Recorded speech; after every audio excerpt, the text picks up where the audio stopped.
Assalomu alaykum. Men Badir Botirov va biz hozirda JavaScriptdan ikkinchi darsni o'tamiz. Qancha yaratib bersin brat. Qayt qilaylik. Ancha video olyapti. Hozir ko'ramiz, video olyapti. Hozir video olayotgan bo'lsa, biz endi ikkinchi darsni JavaScriptni o'tamiz. Основа operatori условия один час. 1 soatda biz buni oxirigacha o'rgansak bo'ladi. Arифmetika, logika, arifmetический оператор используют для выполнения математических задач. Biz bugun hozir operatorlarni o'tamiz. Qo'shib chiqamiz. Ya'ni hozirda bizda birinchi o'rinda bizda JavaScript A переменный bilan B переменный yaratib olyapti. Unga 10 bilan 3 ni beryapti. Keyin biz ularni qo'shib, ayirib, umnожение qilib, yana остаткlarni ham tekshirishimiz mumkin. Protsent bormikin bu yerda? Ham bor ekan. Bo'ldi, hozir JavaScriptni o'tamiz, o'shani qilamiz. Mana ko'plar aytishi mumkin. Nimaga sen o'zing yozmayapsan, prosta kopiya qilsan deyishing mumkin. O'shaning uchun o'zim yozaman. 10 beramiz. B uchta deyapti, ishmasaman. U beramiz-da, u beramizdan keyin bu yerda biz A ni plus B ga qo'shamiz. Keyin buni hammasini biz kopiya qilamiz-da. Vaqt olmaslik uchun. Prosta bosib tushunsa endi. Ancha bo'ldi, shuncha yetsa kerak. Chiroyliroq bo'lishi kerak. O'shaning uchun o'zi farqi yo'q. Qancha joy tashib ketasizlarmi, bunaqa qilasizlarmi, hech farqi yo'q to'g'risida. Prosta chiroyliroq bo'lishi uchun. Nima qoldi? 3 stepenidan, stepenidan bor ekan. Mana. Xullas, mana bu ikkita kubda-da bu. Endi bizda kubda bo'lyapti, chunki 3 bizda ming bo'lishi kerak ishmasin. Javob hozir tekshiramiz. Men ekan. Mana birinchida bizda ko'rayotgan bo'lsangiz, shunday chiroyli yozamiz. Ayya. Kerak hozir menda. Chunki biz JavaScript o'rganamiz. Hozir o'zimiz shaxsiy onasini ham JavaScript o'rganayotgan bo'lamiz, shuning uchun JavaScript bizda nima o'sha narsani qilamiz. Ko'rayotgan bo'lsanglar, birinchisida bizda 10 ni 3 ga qo'shamiz. 13 bo'ldi. Shikayb, hozir undoq ko'rishdik. F12. Tezda chiqsa-da. 10 ni 3 ga qo'shsak, mana 13 bor bizda ko'rayotgan bo'lsanglar, 10 dan 3 ni ayirsak 7, 10 ni 3 ga ko'paytirsak 30, 10 ni 3 ga bo'lsa mana bu son 3. 10 ni остаток mana masalan qaranglar bo'lasizlar-ku. 10 3 kere 3 9 bo'ladi. Keyin 10 dan minus 9 ni olsanglar 1 qoladi. O'sha остаток deyman bu. Keyin mana bu yerda biz 10 ni 3 ga stepeni bor. 10 ni umnожать qilsanglar, ko'paytirsanglar 1000 chiqadi. Mana xullas shunaqa. Buni menimcha tushuntirishsa ham ular JavaScriptni ChatGPTni o'zi tushuntirmagan. Mana shunaqa tushuntirgan. Biz hozir ChatGPT orqali o'rganamiz. Логический оператор. Biz hozir логический использователь работы с условиями. Biz endi hozir logik operatorlarni ko'ramiz. Biz nima? Ani o'chirmaymiz, true qo'yamiz. True. Mana false qo'yamiz. False qo'yganimizdan keyin ham yozamiz. A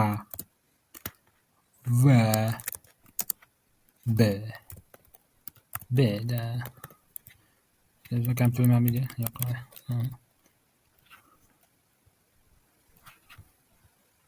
Yo'q, o'chiramiz.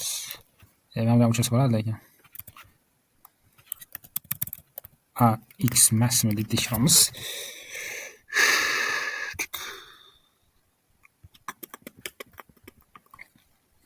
Ana qilamiz. Mana ko'rayotgan bo'lsanglar. To'g'ri. Mana biz boolean tipdan hechida bo'lsa, ko'rmagan bo'lsangiz, birinchi darsni ko'rib o'tinglar. Ko'p ham qo'yibdi. Boolean birinchi darsni ko'rsanglar, yoki videoning oxirida chiqadi shu birinchi dars. Yoki spetsial playlist bor, JavaScript yoki IT degan playlistga kirsanglar, o'sha yerda hammasi JavaScript bo'yicha hozircha faqat mana birinchisi ko'rayotgan bo'lsanglar, mana bu operator bor-ku, mana bu logiический operator nima deyiladi? Nima debdi o'zi JavaScript buni? Yo'qinchi brat. Nima logiический operator? I ko'rasizlarmi? Agarda dot A true bo'lsa, bizda true va B true bo'lsa, bizga true chiqadi deyapti. Tipa rostdan ham deydi. Lekin bizda A true lekin B false. O'shaning uchun ikkalasi true bo'lsa ishlaydi. O'shaning uchun bizda hozir bu yerda yo'q, bu yerda ikkalasidan bittasi yoki ikkalasi noto'g'ri deyapti. Bitta xatolik berib qolsa false, bu xatolik degani. Xatolik emas, ошибка yoki noto'g'ri va tak. Ikkinchisida mana bu ikkita anaqa palichka ili degani, yoki degani. Yoki A yoki B true bo'lsa, biz true chiqaramiz. Mana ko'ryapsiz. Mana bu unda belgisini восклицательный знак A emas. A emas bo'lsa, уже bu bizga false ga aylanadi. Hozir buni biz B qilsak, shu true bo'ladi. Mana ko'rayotgan bo'lsanglar. Ko'rdinglarmi? Biz уже mana ikkinchi darsni tushunib oldik. Hali yana anaqani ham o'tamiz, nima deydi?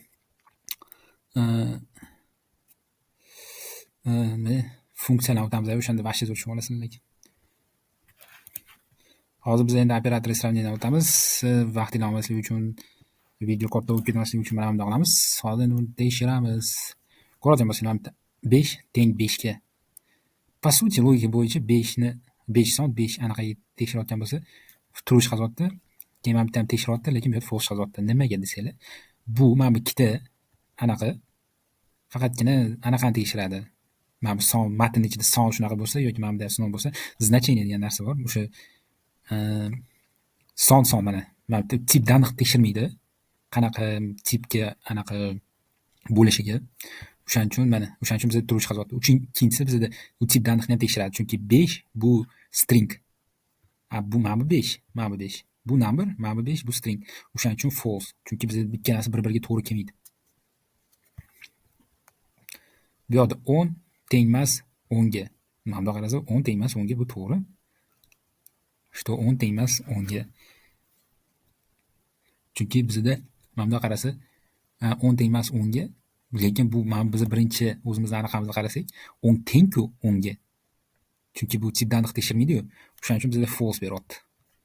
Bu yerda 10 tengmas 10 ga, bu yerda biz tip данныхni ham tekshiramiz. Tip данныхni ma'lum bo'lish uchun birinchi videoni ko'ringlar, o'shanda yaxshiroq tushunib olasizlar.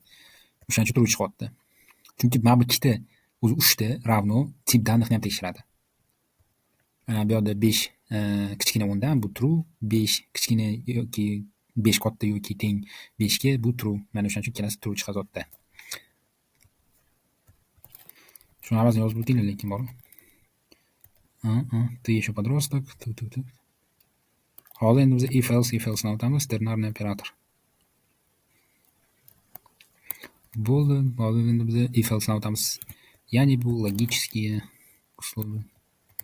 Че? Используют для выполнения кода при определении условий. Endi hozir biz qaraylik. 18 yoshdan boshlab ovoz bersa bo'ladi, to'g'rimi? 18 yoshdan boshlab ovoz bersa, hamda 18 deymiz. Bu farqi buni funksiyalar orqali qilsa bo'ladi, lekin biz hali funksiya o'tmayapmiz. If age 18 yoshdan katta bo'lsa, bu farqi yo'q. Kimdir xohlasa mana bunday yozsa bo'ladi. Kimdir xohlasa mana bunday yozsa, menga shunaqa udobni. Lekin u ko'pchilik ishga bog'liq. Agarda ishingizga so'rayotgan bo'lsangiz, sen bunaqa yoz deysiz, bunaqa yozasiz, bunaqa yoz deysiz, bunaqa yozasiz. Hech kim so'ramaydi.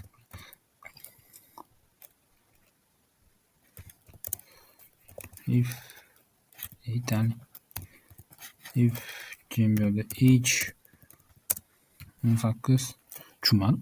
Pazarlayapti. Okay.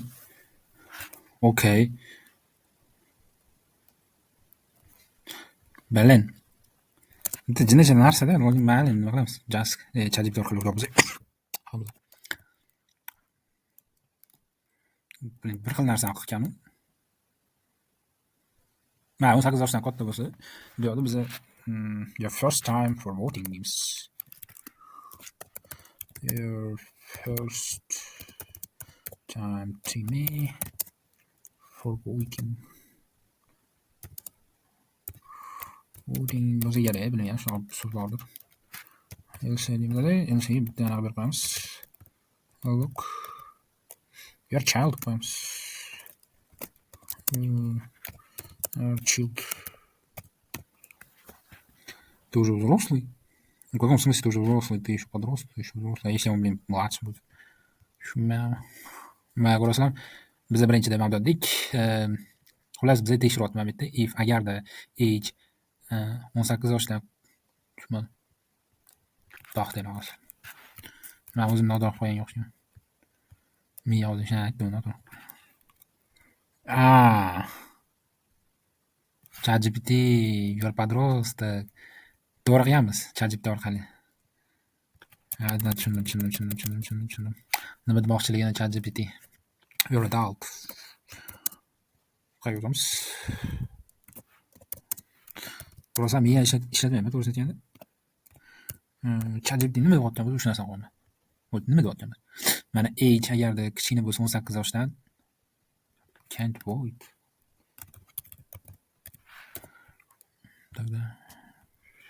Mana bu deymiz let age permanent yaratamiz age degan o'shanga 17 beramiz. Agarda age kichkina bo'lsa 18 yoshdan sen ovoz bera olmaysan. You can't void qolamiz. O'shaning uchun bu yerda ko'ramiz.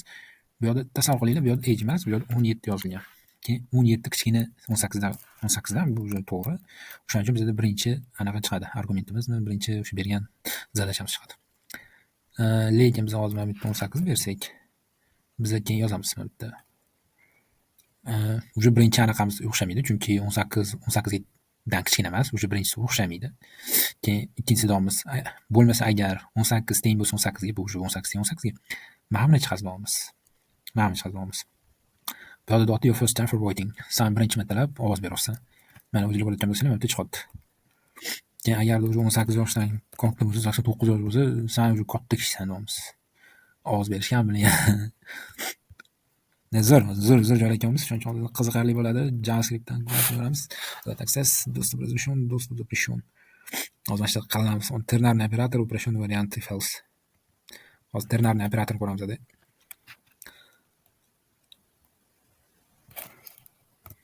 Bu yerda endi biz hozir lay access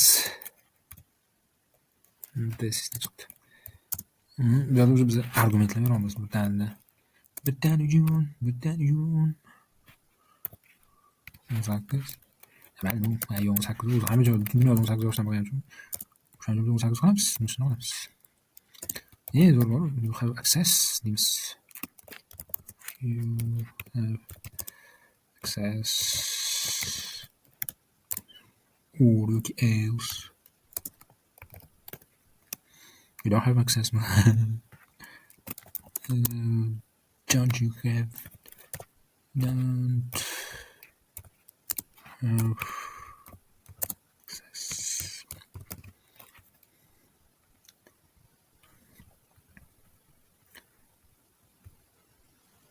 Hello.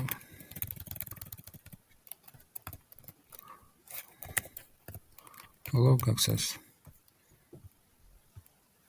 Hozir biz ham deyamiz, birinchisini beramiz. Mana age'ni 89 ga tenglaymiz. Keyin bu yerda access degan permanent yaratamiz. Bu yerda joyda if else kichkinaroq variantini ko'ryapmiz. O'shanda bizda hozir aytamiz age katta yoki teng 18 ga bo'lsa, o'shanda mana bitta if tasavvur qilamiz. Sen kirsang bo'ladi yoki tengmish do'stup shunaqa narsani ko'ramiz. Agarda unaqa bo'lmasa, sen kira olmaysan deymiz. Senda do'stup yo'q, access bu do'stup degani.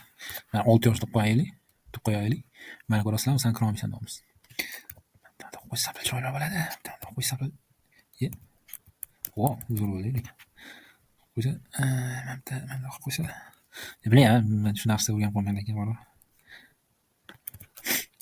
Mana 18 o'zini qo'yamiz. Nima ko'rayotganmiz, mana bitta kirsang bo'ladi deyapti. Voy bu nechun bo'ldi?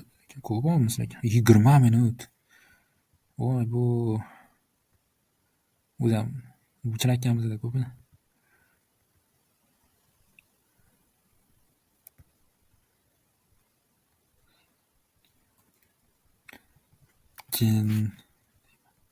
Endi switchni o'tamiz. Switchni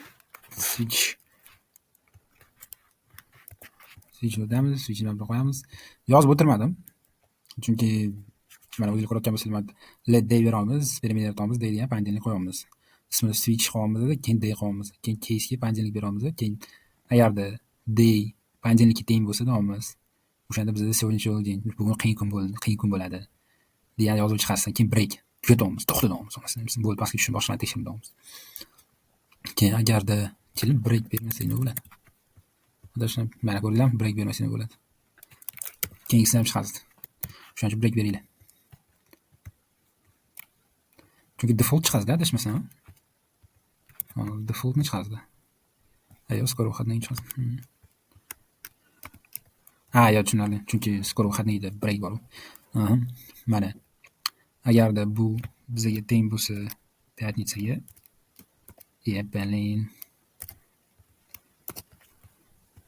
mana skoro xatningga men o'zinglar ko'rayotgan bo'lsanglar, shuni o'zinglar yozsanglar bo'ladi. Shu ochib olib farqi yo'q, studio xohlasanglar tam Sublime Text'da xohlasanglar web ishlar вообще без разницы chiqadi. Mana. Agarda просто yozuv bo'lsa, обычный deng chiqadi. Bo'ldi, hammaga rahmat. Keyingi darsimizda biz endi praktikani qilamiz. Praktika uchun yana dars qilayotganman.